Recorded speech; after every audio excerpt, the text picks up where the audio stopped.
Amén.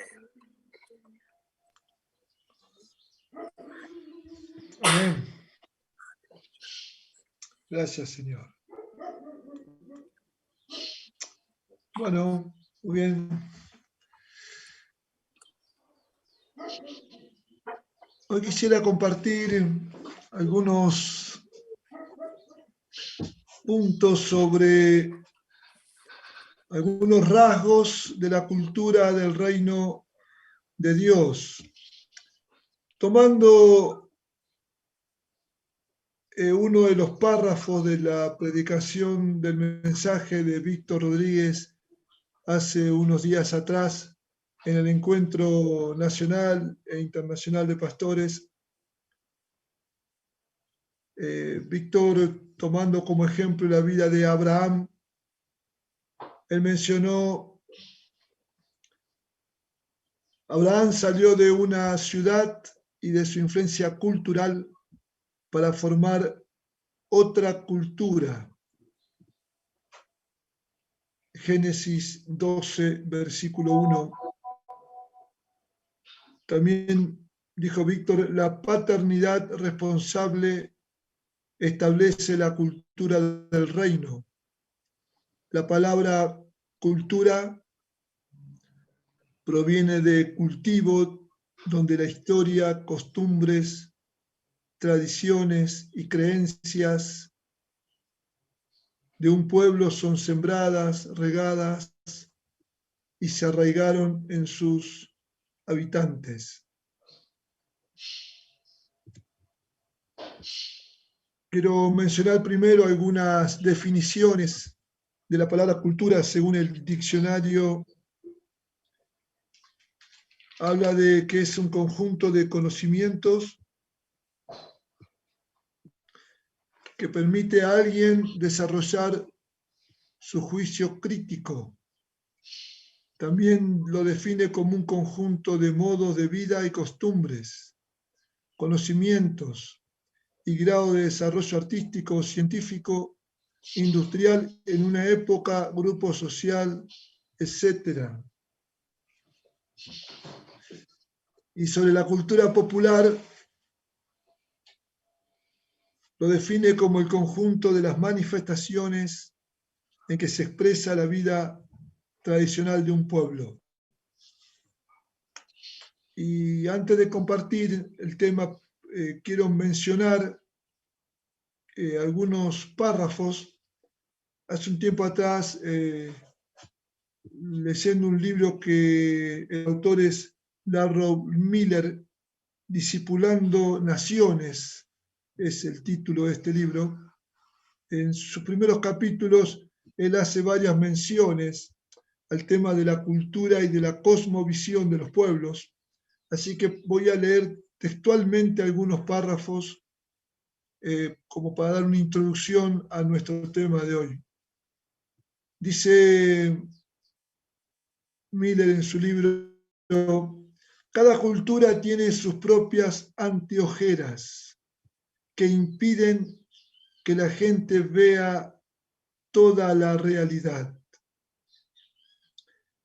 Todos los pueblos y culturas tienen una cosmovisión, es decir, una perspectiva o un modelo específico del universo. Esta cosmovisión, esta manera de ver, tiene más influencia en su desarrollo, en su prosperidad o pobreza, que la que tiene su ambiente físico u otras circunstancias. Las ideas producen conductas y estilos de vida que afectan a los pueblos, las culturas, las naciones y la historia. Las cosmovisiones se propagan horizontalmente desde el punto de vista geográfico, empiezan con un individuo y luego se difunden a los discípulos, los cuales llevan el mensaje a su comunidad, a la nación y en última instancia al mundo.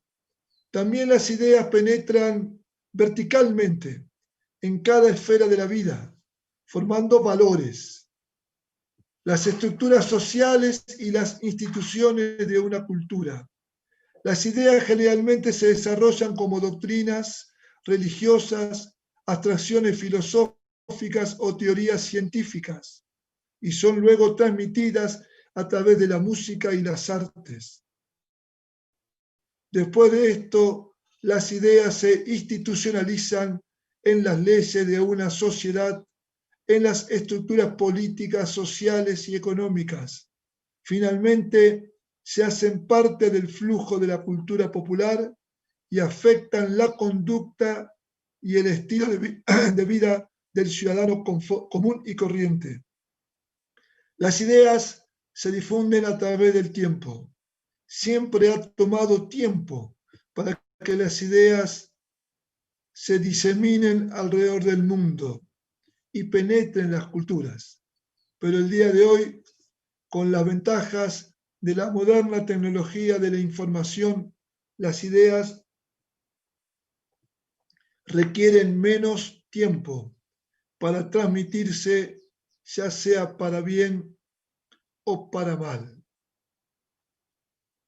Esto es lo que podríamos ver en este libro. Entonces podríamos decir que las ideas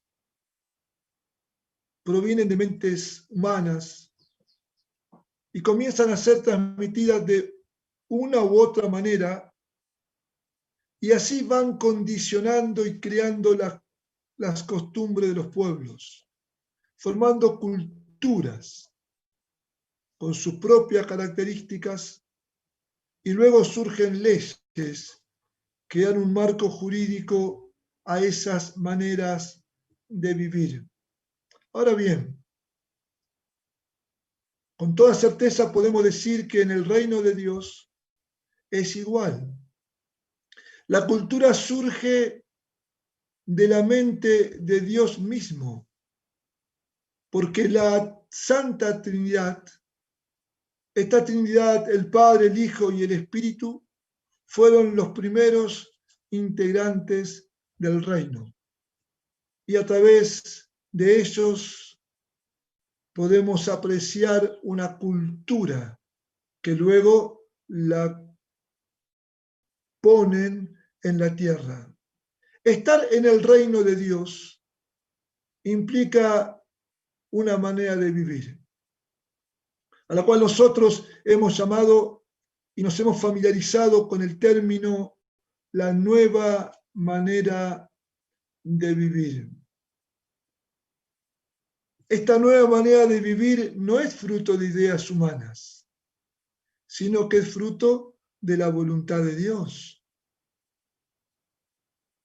Esa voluntad la encontramos contenida en los mandamientos, a los cuales hemos definido y hemos llamado doctrina, traducción de la palabra griega didaqué. Y hemos aprendido que delante de la doctrina tenemos que responder con nuestra obediencia al 100%. Por lo tanto, vemos una clara diferencia en el origen de una cultura y de otra cultura. La cultura de las naciones es el fruto de ideas humanas en distintas áreas y se propagan de distintas maneras.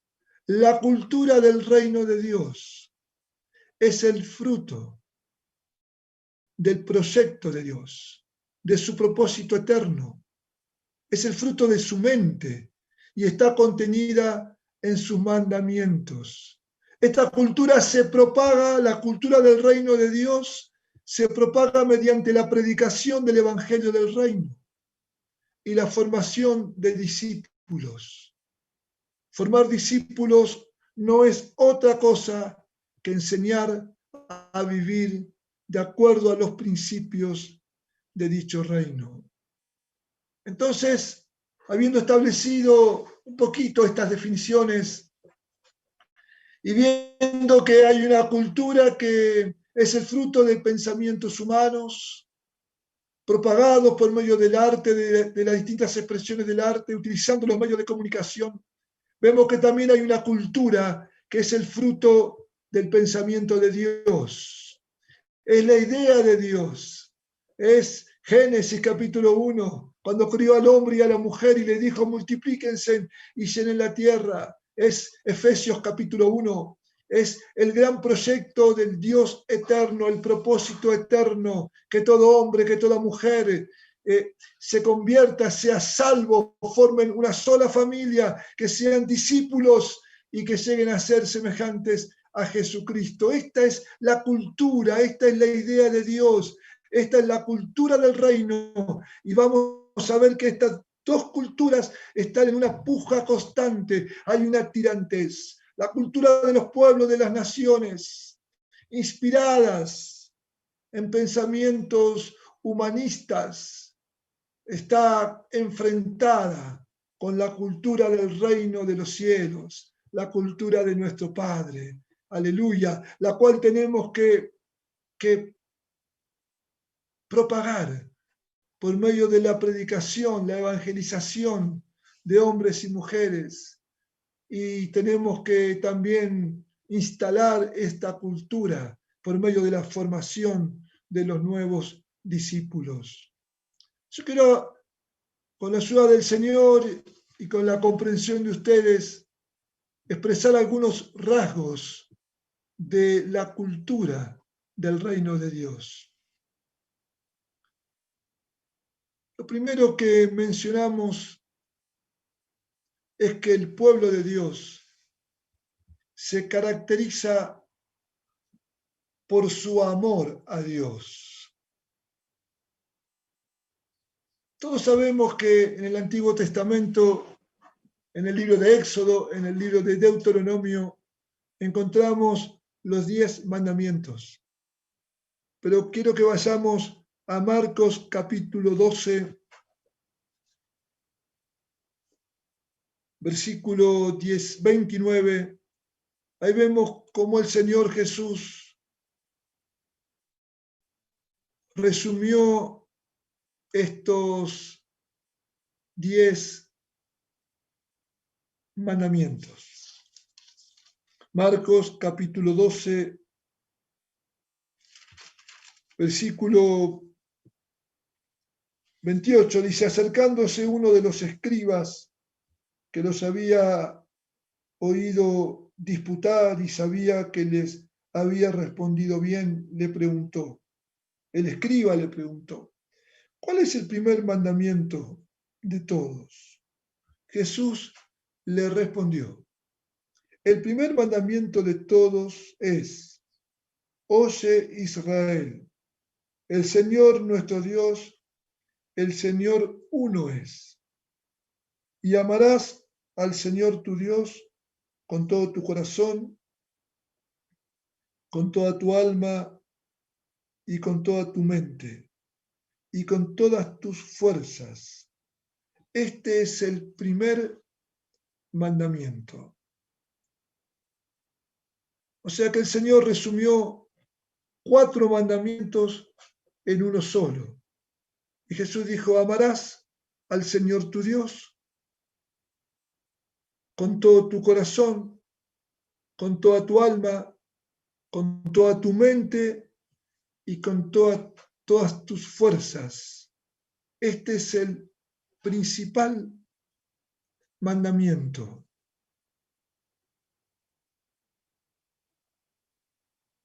Esta es una característica fuerte en la cultura del reino de Dios. Amar a Dios. Dios es el centro de nuestra devoción. Dios es el centro de nuestro culto. Lo amamos. Es el único ser al cual adoramos. No nos inclinamos delante de otro que no sea Dios. Solamente delante de Dios nos inclinamos en adoración, porque Él se merece toda nuestra adoración. Y teniendo en cuenta este mandamiento surge un rasgo de cultura de nuestro reino, la cultura de la obediencia y de la coherencia.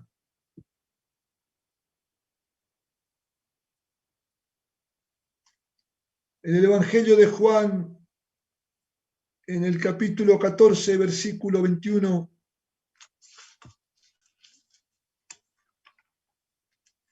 ahí vemos palabras de Jesús. El Señor dice: el que tiene mis mandamientos y los guarda, ese es el que me ama. Y el que me ama será amado por mi Padre, y yo le amaré y me manifestaré a él. Obediencia. La verdadera prueba de nuestro amor a Cristo es la obediencia. Este versículo es muy claro. El que tiene mis mandamientos y los guarda, ese es el que me ama. Jesús, el gran maestro, al resumir los 10 mandamientos en solo 2,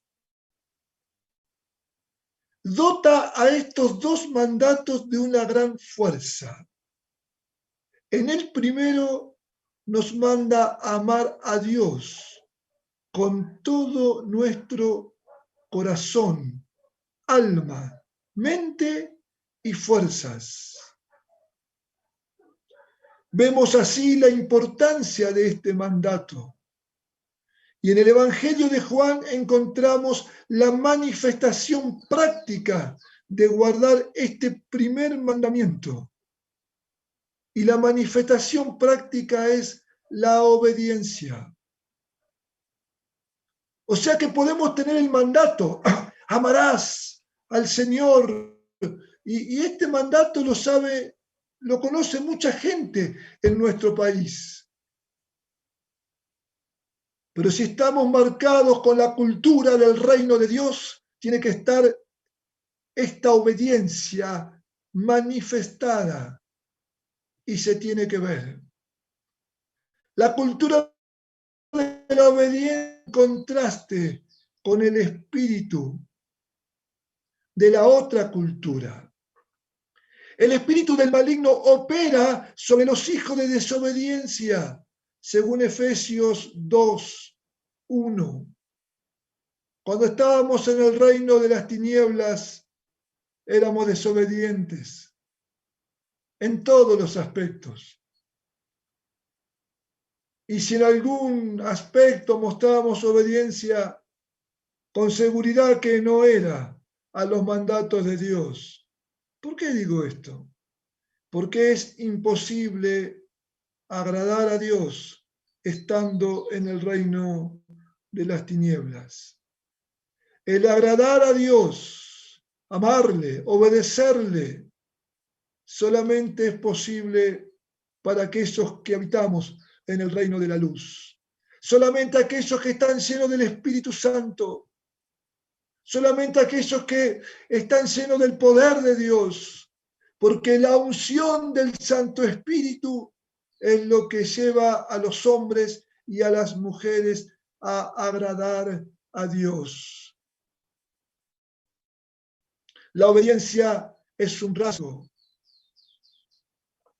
del reino de la cultura, del reino de las tinieblas, de la luz. La desobediencia es un rasgo de la cultura del reino de las tinieblas. La coherencia es una palabra que parecería que mucho no se usa actualmente. Habría mucho para hablar de la coherencia. Yo simplemente tomé algunos párrafos de escritos de mucho tiempo atrás. Este escrito era del pastor Iván Baker, Y él nos decía así, nos enseñaba, cuando hablamos de coherencia estamos abordando una cualidad que es indispensable para nuestra relación con Dios y con los hombres. Además, la coherencia es indispensable para ser eficaces en nuestros ministerios. Y podemos mencionar 4 aspectos donde se destaca la necesidad de ser coherentes. Primero, en cuanto a lo que declaramos y somos, debe haber una coincidencia entre lo que aparentamos y lo que somos. En cuanto a lo que declaramos y somos, tiene que haber una coincidencia con lo que aparentamos y con lo que somos. Segundo, tiene que haber una coincidencia entre lo que aparentamos, lo que somos y lo que hacemos.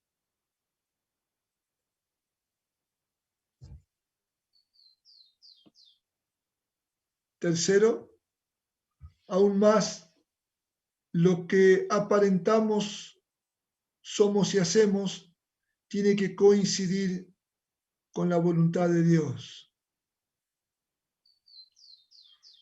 Y en cuarto lugar, aún no seríamos coherentes a menos que el resultado de nuestro ministerio coincidiera con las demandas y el deseo del Señor. Para hacerlo bien entendible, creemos una cosa,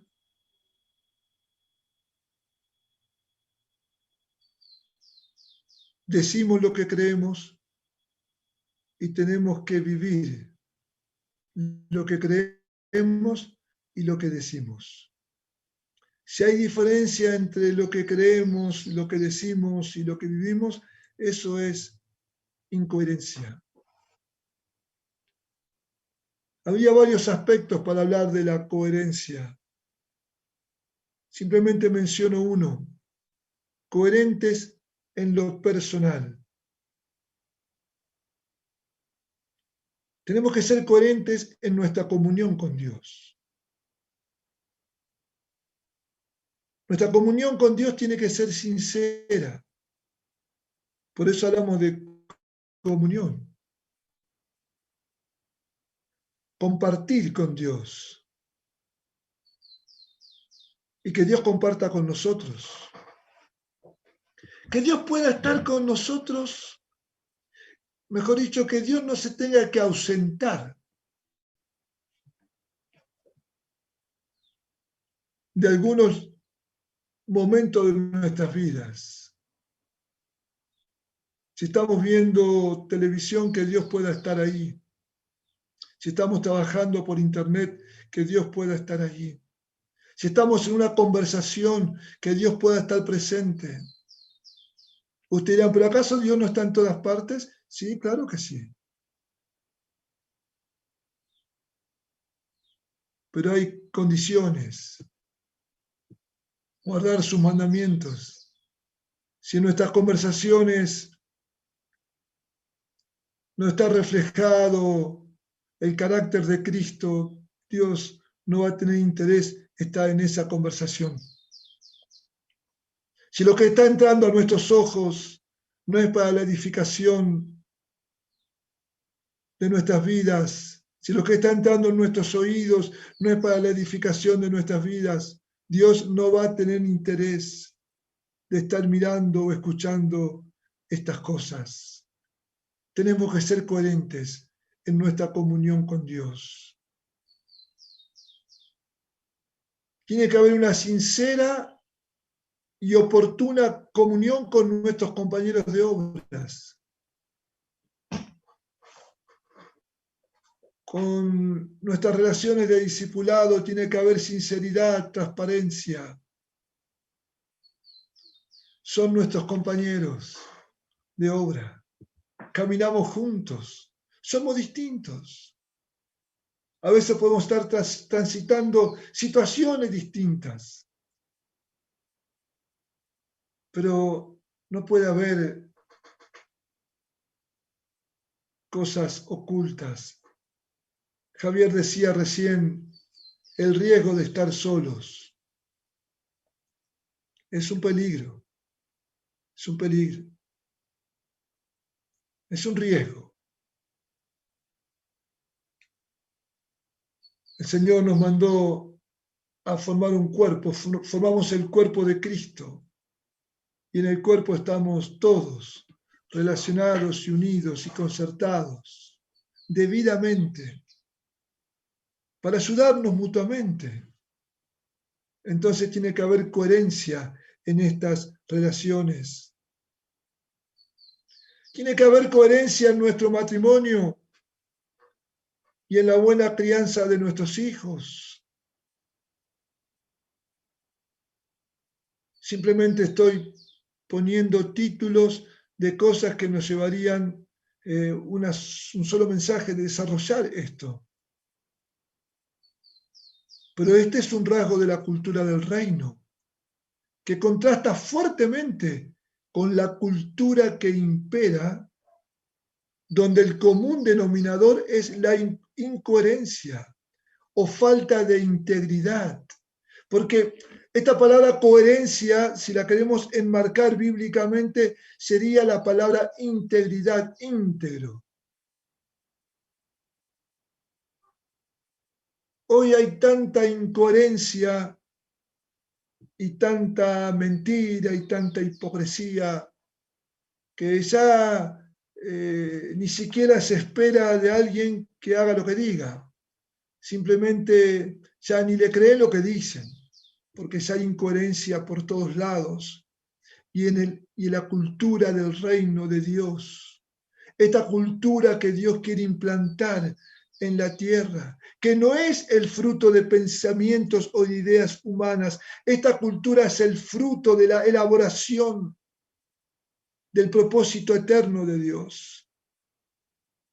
Este rasgo de la obediencia y de la coherencia son muy importantes. Al principio dijimos que el mandamiento decía amar a Dios. Vamos ahora al versículo que sigue. Marcos capítulo 12, versículo 31.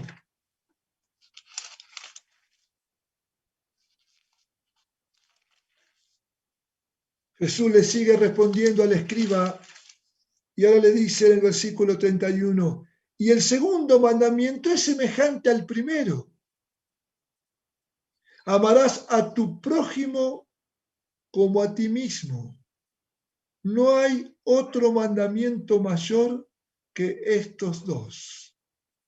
La verdad es para aplaudir a nuestro maestro. Resumió magistralmente con dos mandamientos. Resumió todo. Y dijo, estos dos son los mandamientos mayores.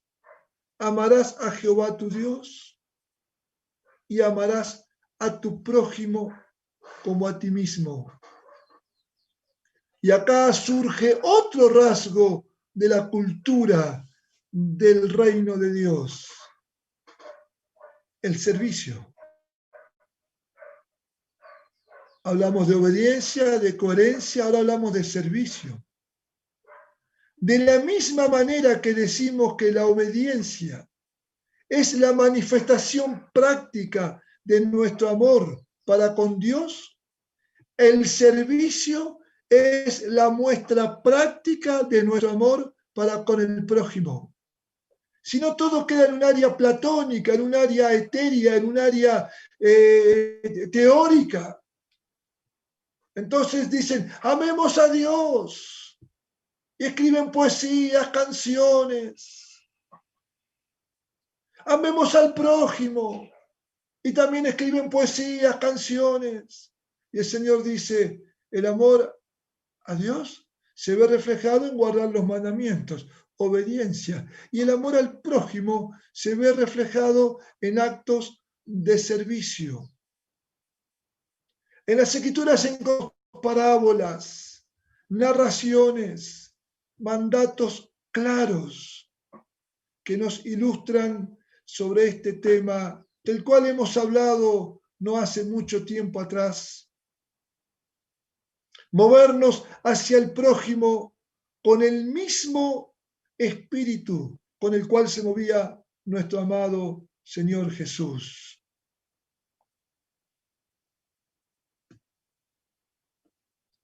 Si practicamos este aspecto de la cultura, ¿cuánto que nos vamos a diferenciar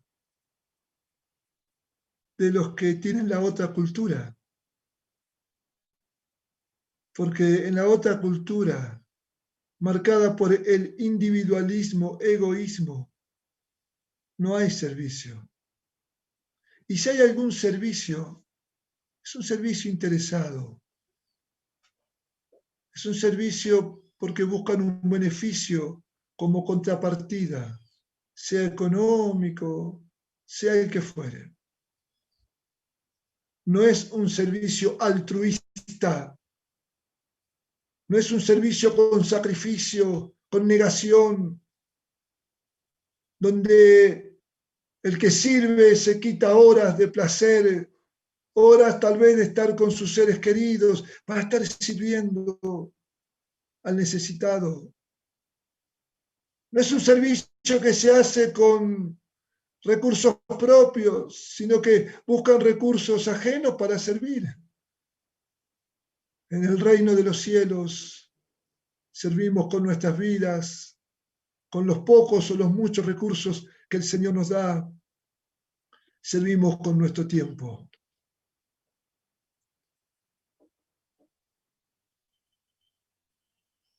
Otro punto más, número 5. Primero, amar a Dios. Segundo, obediencia y coherencia. Tercero, amor al prójimo. Cuarto, servicio. Quinto, vemos esta cultura en la responsabilidad, en la crianza, formación de los hijos y de los nuevos discípulos para vivir plenamente los principios del reino de Dios. Este es otro rasgo de la cultura del reino. Debemos tener mucho cuidado con la terciarización, dejar en manos de otros. Debemos tener mucho cuidado con la terciarización en cuanto a estas dos tareas que el Señor nos ha dado de manera exclusiva a los padres y a los discipuladores, padres y madres espirituales. Estas son dos tareas que Dios nos dio a los padres y a los discipuladores, y no podemos terciarizarlas, no podemos pasársela para que la lleve a cabo otras personas u otras instituciones. No, esta es tarea de los padres. Los padres son los responsables de criar a sus hijos. En Deuteronomio 6 y 7 encontramos instrucciones que son para los padres. En Deuteronomio capítulo 6, en el versículo 6, 7, 8, 9, podemos leer así: estas palabras que yo te mando hoy estarán sobre tu corazón y las repetirás a tus hijos y hablarás de ellas, estando en tu casa, andando por el camino y al acostarte y cuando te levantes, y las atarás como una señal en tu mano y estarán como frontales entre tus ojos, y las escribirás en los postes de tu casa y en tus puertas. Antes de esto, obviamente, está el primer mandamiento: amarás a Jehová tu Dios. Ahora, Qué interesante este mandato. Este mandato es para los padres. Damos gracias a Dios por las escuelas dominicales. Damos gracias a Dios por este trabajo con tanta carga y con tanta devoción y con tanta responsabilidad. Damos gracias a Dios por el trabajo que se hacen con los preadolescentes y con los adolescentes. Pero esos trabajos son ayuda. La tarea es para los padres. ¿Por qué digo que es ayuda? Porque los maestros de escuela dominical, los que colaboran con los preadolescentes, no pueden practicar estos versículos.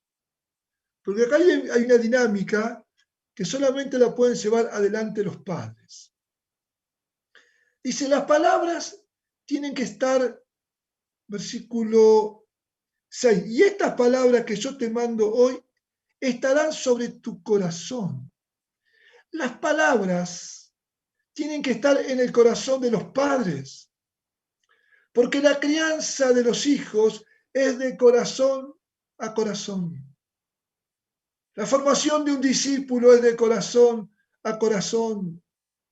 La palabra tiene que estar en el corazón de los padres.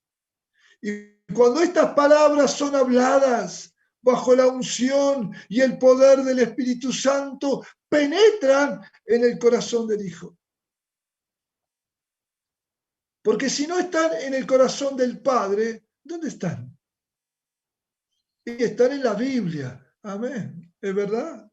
Y están en algún libro. Amén. También es verdad. Vamos a ver que por la dinámica de la enseñanza, por eso Dios dice que tiene que estar en el corazón del Padre. Y sale del corazón del Padre, ungida con el poder del Espíritu, y penetra en el corazón del Hijo.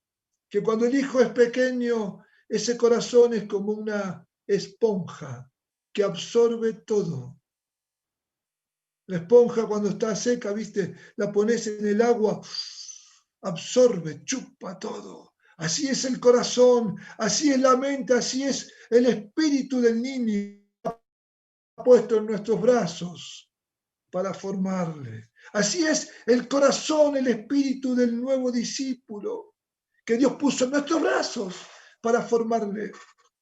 ¿Y por qué digo que tiene que estar en el corazón? Estoy diciendo lo que dice Dios. Porque el versículo sigue después. Dice, hablarás de ellas. Hablarás de ellas, estando en tu casa, andando por el camino, al acostarte y cuando te levantes. Y a veces cuando andás en el camino, podés tener la Biblia cerca, pero si estás manejando, no podés estar leyendo la Biblia. Y tu hijo está al lado tuyo. Está la Biblia ahí, pero no puedes leerla. Por eso la palabra tiene que estar en el corazón. Cuando tu hijo se está por dormir y, viste, a veces no hay tiempo de ir a buscar la Biblia, buscar el texto. La palabra tiene que estar en tu corazón. Y cuando él se despierta, a lo mejor vos estás preparando el desayuno. Y no es el momento de estar tal vez con las escrituras, pero tiene que estar en tu corazón. Entonces sale rápido por la dinámica que Dios impone a la enseñanza. Es necesario que la palabra more en el corazón del padre, de la madre, del discipulador y de la discipuladora en abundancia. Acá el Señor nos está mostrando la frecuencia y la intensidad de la transmisión. Frecuencia e intensidad constante en todo momento. No está indicando un horario de reunión. No está diciendo, te juntarás con tus hijos entre 14 y 15 horas del día y ahí le hablarás. Está bien que un día nos juntemos, un horario del día. Amén. Yo digo amén, pero Pero esa no es la secuencia, no es la frecuencia, no es la intensidad que Dios quiere poner como dinámica de enseñanza. La dinámica de enseñanza que Dios quiere poner es en todo tiempo. Cuando se levanta, cuando se acuesta, cuando camina, cuando va al colegio, cuando vuelve del colegio, cuando preparan la comida, cuando juegan, cuando ríen, cuando cantan, hasta cuando se cae al suelo, que está aprendiendo a manejar, a caminar. Ahí también tiene que haber una palabra. Qué interesante. Oh, Señor Maestro, te amo, te felicito. Él no pone horarios en todo tiempo. Esta es la santa repetición. Este es el catequeo de Dios en todo tiempo. Claro que nos encontramos con el discípulo a un horario y está bien. Pero porque hay que ser coherente y porque el discípulo te puede encontrar en la calle y te tiene que hallar en coherencia, porque ahí también es un buen momento para enseñar. Te puede encontrar jugando un fulbito y tiene que haber coherencia, porque ahí es un buen momento para enseñar. Lo puedes invitar a jugar un partidito, algo, y tiene que haber coherencia, porque ahí también es un buen momento para enseñar. Entre paletazo y paletazo va un versículo. Es un buen momento para enseñar. Pero a veces la incoherencia y la desobediencia no nos dejan practicar esta manera de enseñar.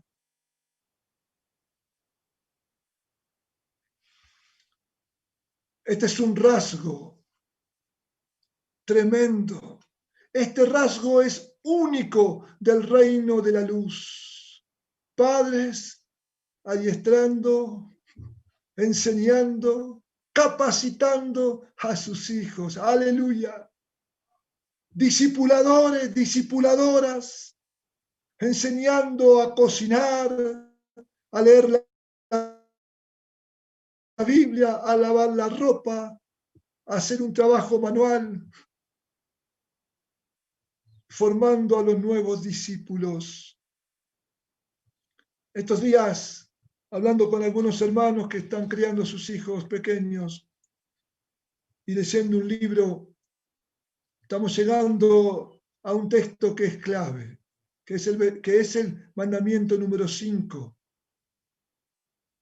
cuando habla honra a tu padre y a tu madre. Y el autor de este pequeño libro dice que el mandamiento 5 está puesto en el lugar justo, porque eran 2 tablas. Una tabla tenía 4 mandamientos, los 4 primeros que eran para con Dios, y la otra tabla tiene 6 mandamientos que son los que regulan las relaciones entre las personas. Y de los 6, el primero es el quinto. Y dice, honra a tu padre y a tu madre, que es el paralelo de obedecer a vuestros padres, que utiliza Pablo. Ahora, ¿por qué digo que es clave ese quinto? El autor de este libro dice que si no se cumple el quinto mandamiento, es muy difícil cumplir el sexto, el séptimo, el octavo, el noveno y el décimo. Porque si la persona no honra al Padre, ¿qué va a honrar al prójimo? ¿Por qué no le va a mentir? ¿Por qué no lo va a violentar? ¿No lo va a codiciar? ¿No va a caer en adulterio? Por eso este primer mandamiento de la segunda tabla es clave para el cumplimiento de los siguientes. Ahora es interesante, ¿para quién es el mandamiento? Los padres le tenemos que enseñar a nuestros hijos a que nos honren. Y así le vamos a enseñar a que honren al prójimo, a que honren a las autoridades, a que honren a los ancianos, a que honren a sus propios hermanos. Qué magistral que es la palabra del Señor. Qué tremenda que es la palabra del Señor. Porque si le enseñamos a honrar, está implícito que no le pueden mentir.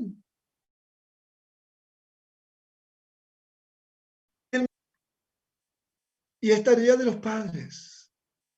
Los padres.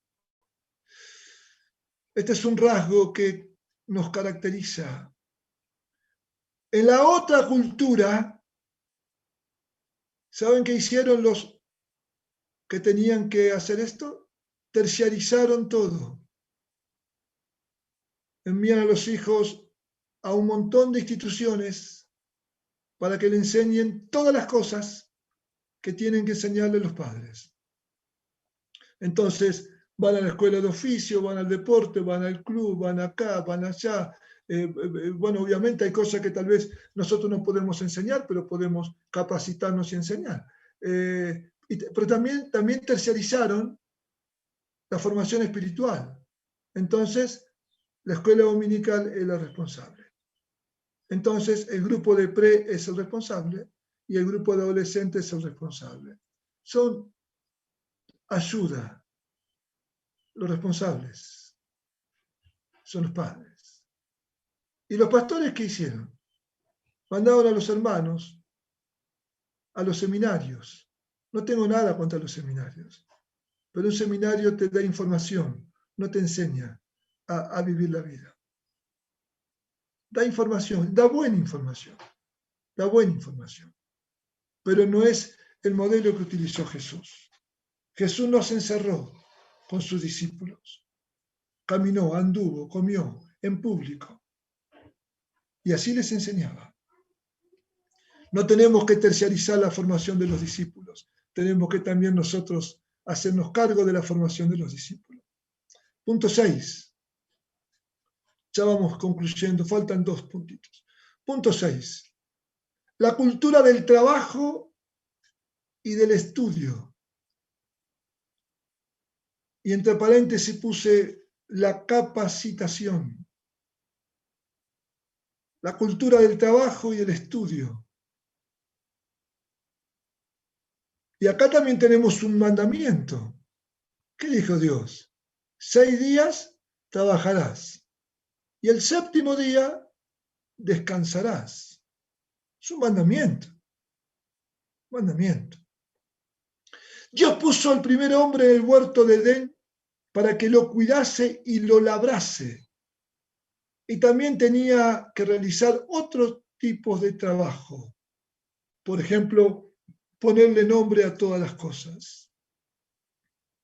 Hoy existe una idea del no trabajo. Hoy existe una idea del poco esfuerzo, que las cosas se las puede conseguir de otras maneras. Es la cultura del no trabajo.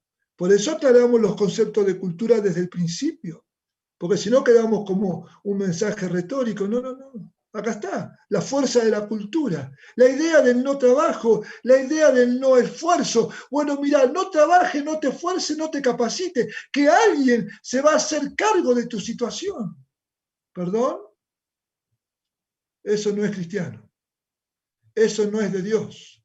Dios dice, 6 días trabajarás y un día, el 7º día, descansarás. Que también dejo ahí en suspenso, algún día hablaremos del 7º día porque existe el 7º día.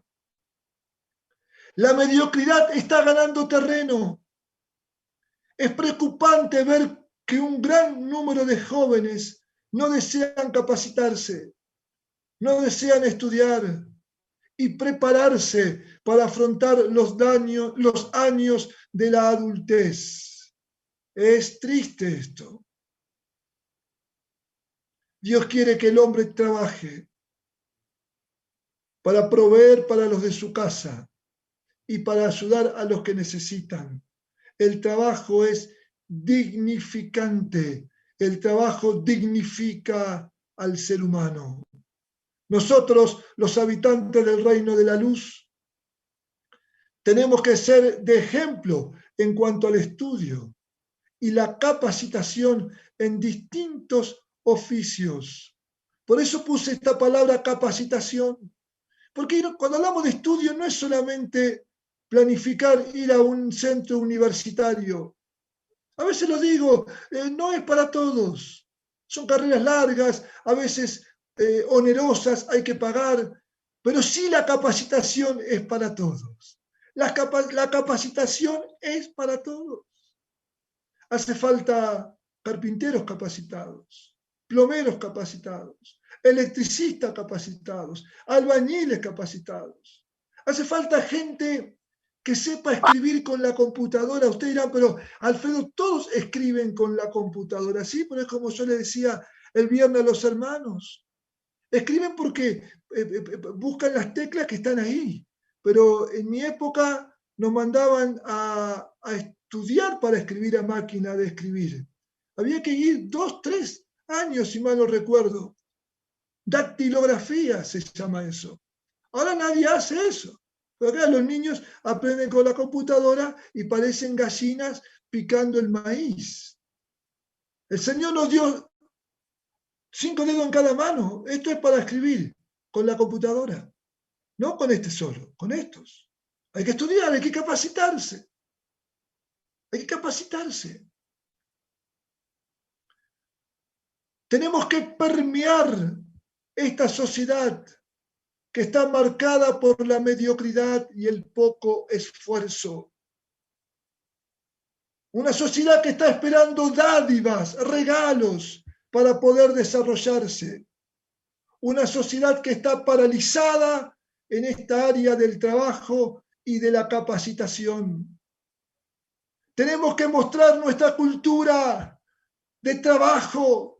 Tenemos que ser proactivos, no dejarnos arrastrar por la queja y por la situación imperante. Sabemos que las condiciones no son las más favorables en este momento que estamos atravesando como país. Soy consciente de lo que ocurre. No vivo adentro de una bota, no me crié adentro de un termo, no. Soy un hombre consciente, informado y camino, y veo, y sé, y conozco, y entiendo. Pero hermanos, confiamos en Dios. Confiamos en el Señor. Y debemos ser coherentes con lo que creemos y mostrar una actitud distinta a los demás. La gente se tiene que enamorar de los cristianos por su manera de trabajar, por su manera de capacitarse, enamorarse. Los cristianos no deberíamos poner cartelitos, hago tal cosa, no. Tiene que ser de boca en boca, como este restaurante que tenemos acá en Salta. Si alguno fue, el lugar nos llama la atención. Su mobiliario es más bien de poco costo. Las mesas son pequeñas. El tema es probar la comida. Y cuando uno prueba la comida, la propaganda es de boca en boca. Se corre la voz. Se tiene que correr la voz, que existen hombres y mujeres capacitados, capaces. Y ahora entramos en el séptimo rasgo, responsabilidad y orden. Amarás, primero, amar a Dios. Segundo, obediencia y coherencia. Tercero, amar al prójimo. Cuarto, servicio. Quinto, criar a los hijos y a la formación de los discípulos. Sexto, el rasgo en lo laboral, la cultura del trabajo y el estudio. Y el séptimo, la cultura de la responsabilidad y el orden. Dios es un Dios de orden. Sus actos reflejan un ser responsable. La vida del discípulo de Jesús tiene que ser una vida ordenada, prioridades establecidas, metas claras. Nuestro andar en esta tierra tiene que mostrar a Dios. Las personas tienen que ver algo diferente que les llame la atención. Somos distintos. El mundo es un caos. El mundo es un caos.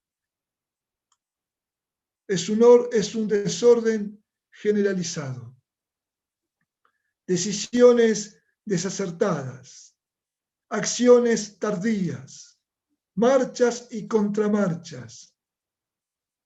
Todo muestra un panorama desolador y poco alentador. Para nosotros, dentro de ese mundo, tenemos que vivir ordenadamente y enseñar esta manera de vivir. Orden en nuestra relación con el Señor. Orden en las relaciones con las personas. Orden en el manejo de las finanzas. Cuidado con las deudas. Cuidado con las tarjetas de crédito. Cuidado con los créditos. Orden en el manejo del tiempo. Cuidado con el tiempo ocioso. Orden con en el cuidado de nuestro cuerpo. Tiene que haber orden en el cuidado de nuestro cuerpo. Ni un extremo ni el otro. No hacer un culto de nuestro cuerpo, pero tampoco debemos irnos al otro extremo de descuidar nuestro cuerpo. Nuestro cuerpo es el templo del Espíritu. Orden en la dieta. Orden en la manera de alimentarnos. Orden en el cuidado del cuerpo en todo sentido. En cuanto a la responsabilidad, si somos capacitados y somos ordenados,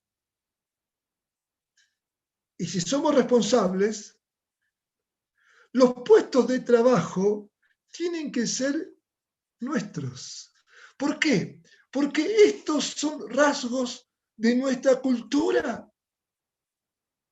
Puede haber otros que tal vez tengan más capacidad que nosotros, pero no va a tener el orden que tenemos nosotros.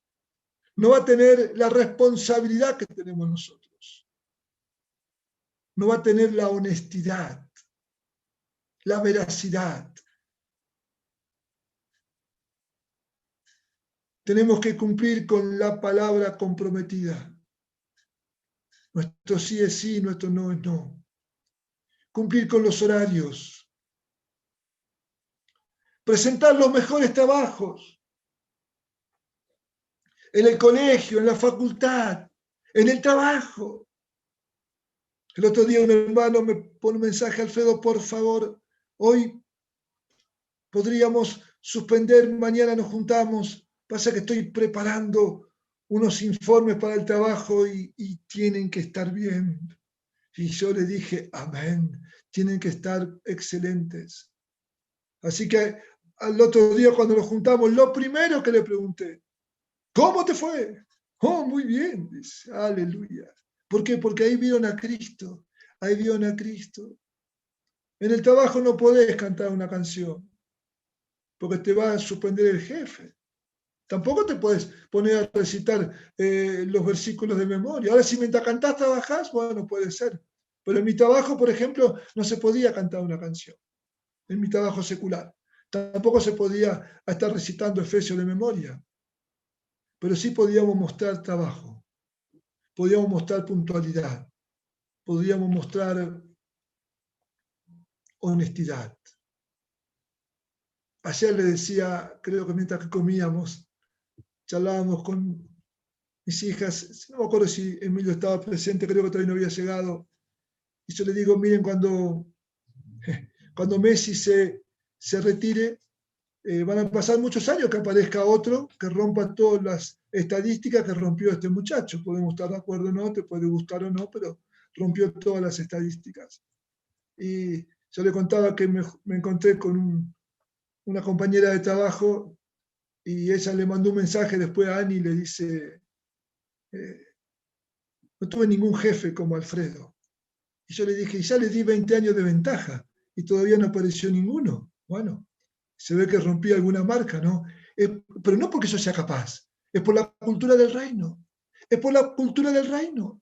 Porque estoy seguro que hubo jefes mejores que yo, pero con la otra cultura.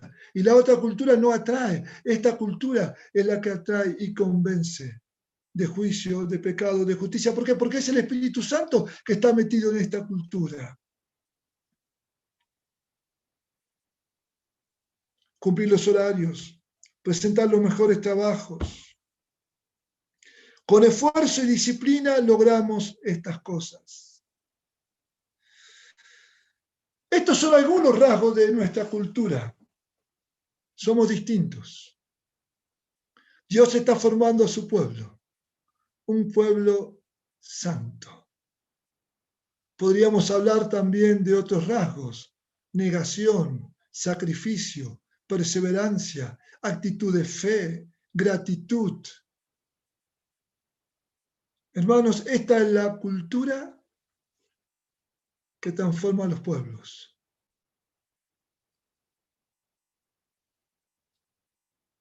La manera de vivir no pasa desapercibida, se la ve y se comenta de esa manera de vivir. Y algunos desean la manera de vivir de nuestro pueblo. Transformémonos en frutos deseados para los pueblos, fruto codiciable. Que la gente nos pregunte, ¿cómo es posible vivir de esta manera? Tenemos todas las respuestas porque tenemos a Jesús. Dios llamó a Abraham y lo sacó de Ur de los Caldeos para formar una familia, para implantar una cultura. Y Abraham, Isaac, Jacob, después ya nacieron los 12 cabezas de tribu. Y sabemos cómo fue la historia, ¿no? Y Moisés, y los 400 años de Egipto, y lo sacó de Egipto, y ahí, al borde del monte Sinaí, Dios dice: ahora comienzo a formar mi nación. ¿Y qué le dio? Mandamientos. Porque había que poner principios, había que enseñarle a andar a este pueblo que era un pueblo de esclavos. 400 años, ellos conocían la cultura egipcia y conocían la cultura de los antepasados. Ellos hablaban del Dios de Abraham, de Isaac y de Jacob, pero ahí se les presentó Dios y con voz de trueno. Y ahí baja Moisés, primer mandamiento: amarás a Jehová tu Dios y amarás a tu prójimo como a ti mismo. Y empezaron los mandamientos. Y los mandamientos era la idea de Dios, el propósito del Eterno, la cultura, la cultura. Dios te llamó a vos y me llamó a mí del reino de las tinieblas para sacarnos de esa vana manera de vivir y llevarnos al reino de la luz del Hijo admirable y mostrarnos una nueva manera de vivir. Y es posible. ¿Por qué? Porque en la cruz se destruyó el viejo hombre y nació uno nuevo, creado según la justicia y la santidad de Dios. Y el Nuevo Testamento dice: he aquí, las cosas viejas pasaron, ahora son todas hechas, ¿qué? Nuevas. Vida nueva, cultura nueva. Tenemos que vivir de acuerdo a esta cultura, que se vea, que la olfateen, que no la puedan tapar. Algunos rasgos de nuestra cultura. Hay más, pero con estos creo que ya tenemos para trabajar esta semana y la próxima. Padres son implantadores de cultura, discipuladores, discipuladoras. Somos más que los que hablan por televisión. Ellos son formadores de opiniones. Nosotros somos implantadores de cultura. Bendito es el nombre del Señor. Amén. Julio, por favor, podés orar.